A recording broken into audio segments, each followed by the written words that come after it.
Assalamualaikum warahmatullahi wabarakatuh. Alhamdulillah, wassalatu wassalamu ala rasulillah Sayyidina Muhammad ibn Abdillah wa ala alihi wa sahbihi wa man wala wa la hawla wa la quwwata illa billah, amma ba'd.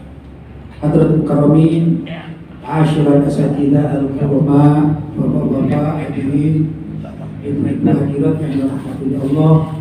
Alhamdulillah kita dapat berjumpa di tempat yang sangat mulia ini, Masjid Muslim United Yogyakarta, dalam rangka konsolidasi kawan-kawan pejuang Ahmadiyah. Mudah-mudahan kebersamaan ini dicatat oleh Allah SWT sebagai amal ibadah yang pahalanya dilipat gandakan oleh Allah. Amin. Dan juga mohon kepada Bapak Moderator, nanti diingatkan kalau sudah setengah jam sesuai dengan waktu yang diberikan kepada saya. Soalnya saya seringkali lupa waktu, ditegur saja ya, tak apa-apa. Bapak-bapak dan ibu-ibu yang dirahmati oleh Allah, sebenarnya saya sendiri hadir di tempat ini itu karena tertarik dengan kawan-kawan Muslim United yang angkatan muda ini, adik-adik saya. Jadi yang menarik justru bukan acara dengan bapak-bapak sepuh ini. Kita ini sudah remaja kawakan ya, sudah lama sekali jadi pemuda ya, mantan pemuda. Justru saya menyebabkan saya mau datang ke Jogja, walaupun datang dari Malang ini cukup jauh, justru tertarik dengan Muslim United adik-adik. Alhamdulillah. Dan saya lihat generasi muda ini perlu untuk disupport. Sedangkan aktivis Ahmadiyah saya lihat sepuh-sepuhnya. Paling mudanya usia 40 tahun, yang lainnya sepuh-sepuh. Kita harap dan Ahmadiyah itu kan lembaga yang untuk penguatan akidah, khususnya terkait dengan komunitas non-muslim dan begitu ya. Sedangkan Muslim United adalah adik-adik kita yang bergerak dalam bidang sosial, keagamaan. Saya tidak bisa mengikuti 100%, tapi pada saat pagelaran Muslim United yang kedua, alhamdulillah saya termasuk salah satu pembicara di tempat utama. Waktu itu masih di mana? Di Masjid Agung Kauman. Jadi saya masih menangi malam pertama pembukaan. Setelah pembukaan saya menyampaikan tausiah atau apa namanya, ceramah. Kemudian esok hari sudah tidak boleh lagi di Masjid Agung ya. Alhamdulillah, jadi masih ikut di arena pertama. Terus sedikit sebelum ada pandemi, gitu ya, saya sebelum ada pandemi, mungkin 2-3 tahun yang lalu, kurang lebih lah, kurang lebih saya buka. Bapak-bapak dan saudara-saudara yang dirahmati Allah, hari ini tema yang diberikan pada saya adalah suatu hal yang bagi saya sih berat ya. Saya orang pesantren, saya itu ngaji kitab kuning, ngaji fikih, ngaji tajwid ya. Sekarang diberi tema tentang liberalisme dan juga pluralisme yang di pesantren itu secara umum tidak dipelajari. Jadi itu tidak saya belajar, mempelajari, membaca di kawan-kawan yang lain. Alhamdulillah pada akhirnya sedikit saya punya pemahaman tentang masalah liberalisme dan pluralisme yang dilarang oleh Majelis Ulama Indonesia, termasuk juga sekularisme. Adapun kalau lebih mudah dikatakan sekularisme itu fasluddin anid daulah ya, fasluddin anid daulah, memisahkan antara agama dengan urusan pemerintahan. Itu namanya apa? Sekularisme, misah-misahkan. Jadi dikatakan kalau di masjid nggak usah bawa politik ya, kalau ngurusi partai nggak usah bawa agama. Nah itu maksudnya, mereka bekerja di dalam bidang itu. Tapi di Indonesia ini unik. Orang-orang sekuler di setiap harinya, orang-orang sekuler, pejuang-pejuang sekularisme, pada setiap harinya begitu ada pemilihan presiden, ada pemilihan gubernur ya, dan kepala daerah gitu ya. Semula dikatakan pisahkan antara agama dengan politik, tapi begitu ada pemilihan-pemilihan itu, pemilu-pemilu itu, yang laki-laki pakai sarung, pakai takut, calon-calon itu, yang perempuan yang selama hidupnya tidak pernah pakai jilbab tiba-tiba pakai kerudung, bisa umroh juga dengan uang politik kan gitu ya. Ini itulah Indonesia, itulah Indonesia. Jadi sekulernya enggak sekaligus 100%, tapi sekulernya kalau ada maunya gitu ya. Dan kalau ada maunya jadi muslim yang baik atau muslimah yang baik kalau ada mau, itu sekularisme. Nah, pluralisme kata lain adalah bisa dikatakan sinkretisme, upaya penyatuan ajaran agama-agama yang ada di dunia. Dulu di Mesir itu ada seorang tokoh namanya Jamaluddin Al-Afghani, ya, itu juga tokoh pluralisme atau sinkretisme. Apa itu? Penyatuan agama-agama dunia. Dulu ada satu tokoh di Indonesia ini pernah ceramah, saya merekam ceramahnya itu, mengatakan begini: saya ingin membuat suatu tempat peribadatan yang bawah itu masjid bertingkat, lantai kedua ya, lantai dasar masjid, terus lantai berikutnya atasnya ini gereja, kemudian lantai berikutnya ini vihara, lantai berikutnya itu pura, demikian dan seterusnya.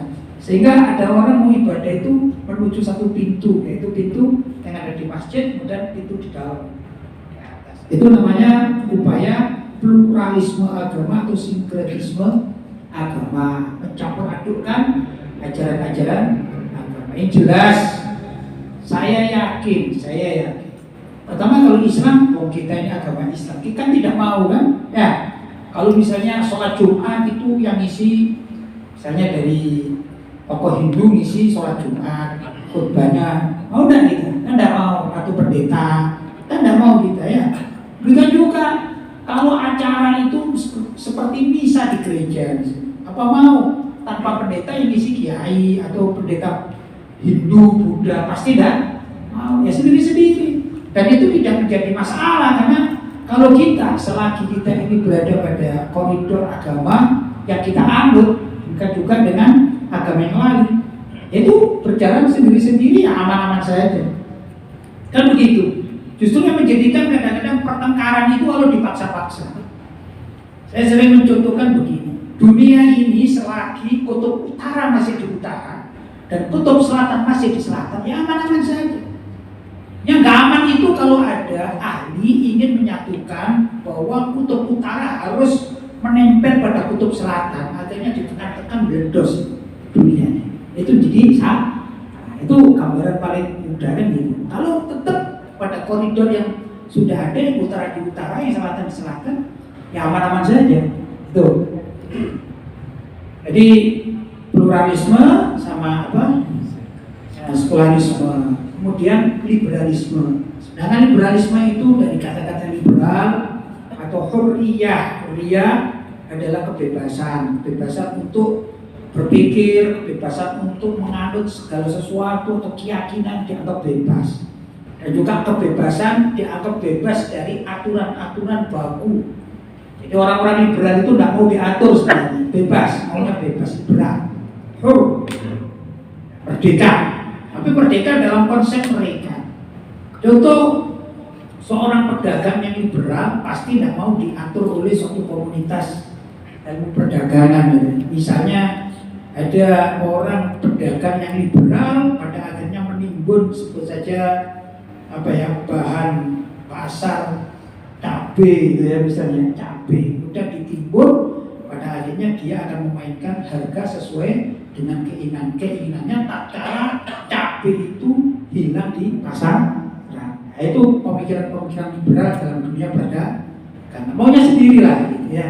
Dalam dunia politik negara, yang namanya liberal itu ya maunya sendiri, tidak ada aturan pemerintah, itu tidak ada. Misalnya lalu lintas, nah masalah mau ada lampu merah, mau ada tanda merah di palang nggak boleh lewat, dia lewat saja. Itu sebenarnya pemikiran-pemahaman liberal dalam dunia lalu lintas, maunya sendiri gitu. Kalau dalam bidang agama juga begitu. Liberal di dalam Islam atau mereka menamakan diri sebagai Islam liberal adalah Islam yang tidak mau diatur oleh aturan syariat pada khususnya aturan yang ada dalam Al-Quran maupun hadis Nabi Muhammad SAW atau kesepakatan para ulama dunia. Itu mereka tidak mau diatur oleh itu, mereka ingin bebas. Sebenarnya kalau saya mencermati tentang dunia liberalisme yang ada di dalam Islam itu tiada lain kelompok yang melanjutkan dulu ada program-program di kalangan penjajah di Indonesia ini, ada Snok-Hugro-nya dan Van der Plas dan lain sebagainya, yang mereka ini adalah orang-orang Barat atau orang-orang Belanda yang hidup di Indonesia, kemudian mempelajari tentang keislaman, bahkan Snok-Hugro-nya dan kawan-kawannya pernah ke Saudi, pernah belajar di Arab gitu ya, sampai matang sekali. Baca Al-Qurannya, memahami Al-Quran juga matang, hadisnya juga matang, kitab-kitab agama juga matang, tapi tidak mendapatkan hidayah. Itu. Sehingga akhirnya kalau Snok-Hugro-nya dan Van der Plas dan kawan-kawannya ini yang pertama yang saya baca dalam sejarah, walaupun saya bukan ahli sejarah. Nanti kalau tanya, jangan tanya sejarah tahun-tahunnya, saya bukan ahli sejarah, saya ahli fikih, ya, ngaji Quran gitu. Tapi saya membaca, itu pertama yang dirusak dulu masyarakat Aceh. Begitu. Masyarakat Aceh saking kuatnya, akhirnya mereka membuat suatu aturan di mana masyarakat Aceh itu tidak mau kembali kepada syariat Islam. Walaupun hal sekarang sudah masyarakat Aceh kembali lagi, ya dah, menghidupkan syariat Islam. Itu adalah karya Snok-Hugro-nya dan kawan-kawannya. Nah, mereka ini orang Barat mempelajari keislaman atau ketimuran, maka diberi nama istilahnya apa? Orang-orang orientalis, yaitu orang Barat yang mempelajari ketimuran, maksudnya keislaman, bukan untuk diamalkan. Jadi Snok-Hugro-nya itu hafal Quran, hafal hadis, tapi tidak sholat, karena tidak diamalkan. Tujuannya apa? Untuk dipelajari, dicari celah. Mungkin dalam pandangan mereka ya, mungkin di dalam Islam ada celah yang bisa dihancurkan, maka akan dihancurkan. Begitu.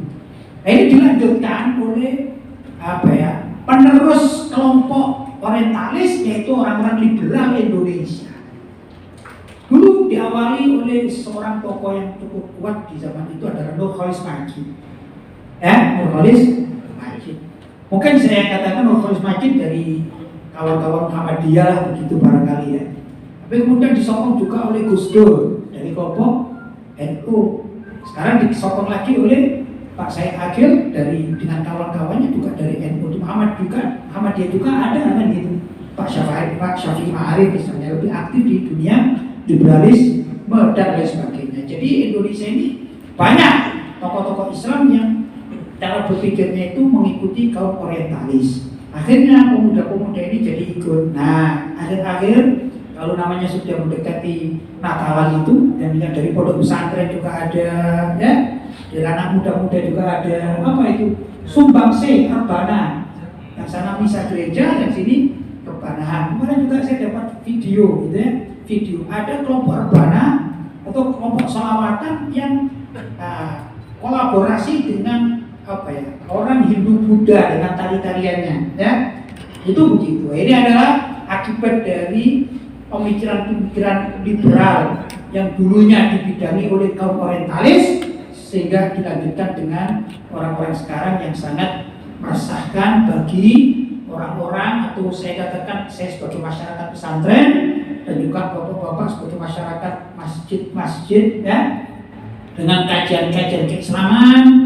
Ini kita menjadi resah karena ada kelompok-kelompok liberal yang menurut kita adalah merusak akidah umat Islam. Nah, itu sudah dicetuskan fatwa haram mengikuti 3 aliran, yaitu liberalisme, pluralisme, dan sekularisme, yang dicetuskan oleh Majelis Ulama Indonesia sekitar tahun 2005. Itu fatwanya keluar.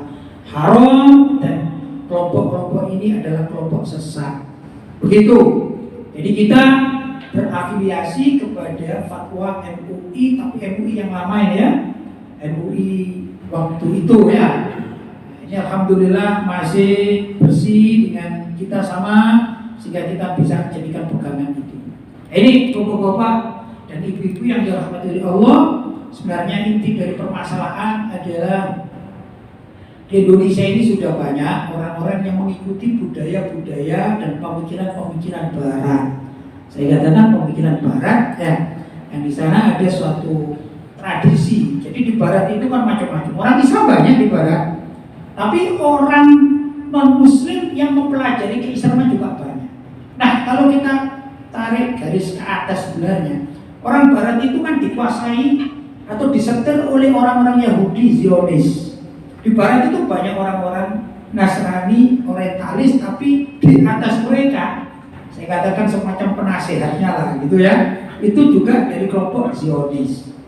Ya, Zionis itu orang Yahudi. Jadi sesuai dengan firman Allah, wala tarbu ankal yahudu wala nasara hatta tattabi'a millatahum. Wala tarbu selama-lamanya. Ini kalau saya katakan ini menurut ilmu pesantren ini walan, ini dinafil abad namanya. Dinafil abad untuk mentiadakan selama-lamanya. Menyalan ya. Walan tarbu selama-lamanya tidak akan ridho, tidak akan tinggal diam. Walan tarbu angka terhadap engkau, hai Nabi Muhammad dan umatmu, gitu ya, kita ini. Al-Yahudu, orang-orang Yahudi, dalam bab ini kita batasi sebagai gerakan Zionisme ya. Walan Nasara, dan orang-orang Nasrani, dalam bab ini kita batasi dengan orang-orang yang punya misi yang misionaris atau juga ya tadi liberalisme atau orientalis. Yang orientalis itu di dunia barat kan begitu ya. Wala tabaqal yahud wal nasara hatta tattabi'a millatahum, sampai mereka hatta tattabi'a, sampai engkau hai Nabi Muhammad dan juga umatmu itu tattabi'a mengikuti millatahum, milah mereka. Menurut ahli tafsir, milah itu tidak harus agama. Dan tujuan utama kita pindah ke agama mereka. Tujuan utama. Cuma beda antara orang Yahudi dan Nasrani, itu beda misi. Orang Yahudi itu orang yang eksklusif, tidak mau, tidak boleh. Kita daftar jadi Yahudi tidak boleh, itu bangsa Yahudi. Gitu ya. Seperti panjenengan yang orang Solo asli, bukan orang Madura. Maka kan sulit mau daftar jadi orang Madura. Saya kepingin jadi warga Madura, bukan warganya, etnis Madura. Ya nggak bisa. Kamu itu asli etnis apa? Solo, Jawa. Sebaliknya orang Madura, ya nggak, sulit akan menjadi orang Padang. Boleh nggak? Saya daftar jadi etnis Padang, nggak bisa. Kan gitu kan? Nah, Yahudi itu etnis, sehingga nggak mungkin menerima orang seperti kita menjadi bangsa Yahudi, nggak mungkin. Sedangkan Nasrani itu lebih inklusif, ya, terbuka karena mereka ini adalah agama, ngasih apapun boleh masuk agama mereka. Cuma di dunia ini yang unik justru dari Yahudi itu yang menguasai dengan Zionismenya, menguasai dunia ya. Di Amerika itu yang paling banyak kan penduduknya Nasrani, tapi yang paling berkuasa justru dari Yahudi. Ini uniknya ya. Tapi Al-Quran sudah menyatakan wala tarbu akal Yahudi wal Nasara hatta tattabi'a millatahum. Kembali pada milah menurut para ulama dan cocok dengan apa yang kita temui di masyarakat, bahwa milah itu tidak harus agama, tetapi mulai dari peradaban. Itu ya, pemikiran, perilaku, peradaban, mulai peradaban pergaulan, pendidikan, ekonomi. Nah, ini kita diajak agar mengikuti peradaban Zionis dan orientalis begitu. Ini yang jadi masalah. Kita tidak harus pindah agama, tapi kalau peradaban kita, dunia politik juga ikut mereka, dunia pendidikan ikut mereka. Jadi ya, kalau umat Islam kalah perang, saya katakan ini namanya istilahnya Ghazwul Fikri, perang peradaban, yaitu perang yang tanpa pakai senjata, tanpa fisik. Tapi saya mohon maaf ya, kalau saya ini dari kakek saya gitu ya, kakek saya pernah cerita dulu orang Islam ini mohon maaf ya, ini kita bicara realita ya, bukan persinggungan atau apa. Mohon maaf, kakek saya sudah wafat lama, waktu saya masih kecil cerita. Saya orang NU ya, jadi saya bicara NU sementara ya, mohon maaf. Katanya begini, dulu orang NU itu yang namanya orang NU, tokoh NU itu seperti wajib bersarung. Mohon maaf ya. Yang kedua tidak boleh buka peci, gitu teman dulu. Jadi kalau ada orang NU yang tidak bersarung dan tidak berpeci itu diragukan ke NU-nya, begitu zaman dahulu kala. Tapi begitu Gus Dur jadi ketua PBNU, dia pakai celana dan tidak pakai peci dia. Kan begitu. Nah ini kan namanya apa? Sudah terdegradasi dalam bab ini kan gitu ya. Sekali lagi, saya hanya menceritakan keadaan. Demikian juga dengan masyarakat pada umumnya. Ya, kita alhamdulillah bapak-bapak dan ibu-ibu saya yakin di rumahnya masih ada yang punya gamis misalnya. Ya, saya yakin bapak-bapak ini walaupun nyimpan 1-2, apalagi habis umroh, habis haji gitu ya. Tapi pakai gamis kalau mau ke swalayan kan agak sungkan, kayak enak ya. Gitu. Nah, ini kan sebenarnya terdegradasi kita ini. Kita terdegradasi. Begitu. Saya ini pergi kemana-mana pakai sarung, pakai peci, pakai gini. Waktu saya pergi ke Turki, saya dianggap aneh di Turki. Tapi sebelum eranya Erdogan, aneh. Kok ada orang Islam yang masih pakai sarung, pakai aneh ya ini. Padahal ya gitulah. Ini umat Islam saya katakan bukan sekedar di Indonesia, di seluruh dunia ini terdegradasi. Di Saudi pun begitu sekarang. Yang namanya diskotik ya ada di Jeddah, ada di beberapa tempat juga ada. Mulailah. Ini saya katakan sudah kalah perang di dalam dunia Ghazwul Fikri atau perang peradaban, perang pemikiran, dan mereka perangnya tanpa harus menggunakan fisik. Nah, itulah bapak-bapak dan ibu-ibu asal masalah dari apa yang ingin saya sampaikan, dan mudah-mudahan nanti bisa jadi diskusi yang baik. Saya mungkin tidak bisa setengah jam, tapi ini untuk mengawalinya insya Allah akan menjadi suatu motivasi. Kita ini ibarat kita sakit, kita garuk diri kita sendiri ya. Kalau nggak tepat garuknya nggak lega, kalau digaruk tepat pada yang sakit, yang gatal kan lega. Sehingga kalau ketemu tempat itu, mudah-mudahan kita bisa cari salep, cari obat untuk mengobati diri kita, dan insya Allah kita akan menghadap Allah dalam dengan keadaan baik, diridhoi oleh Allah, dipertemukan dengan junjungan kita Nabi besar Muhammad Sallallahu Alaihi Wasallam bersama-sama di surganya Allah Subhanahu Wa Taala, an-nabiyyin, was-siddiqin, was-syuhada, was-shalihin, wa hasuna ulaika rafiqa, dzalikal fadlu min Allah wa kafa billahi alima. Itu saja mukadimah dari saya. Wassalamualaikum warahmatullahi wabarakatuh. Waalaikumsalam.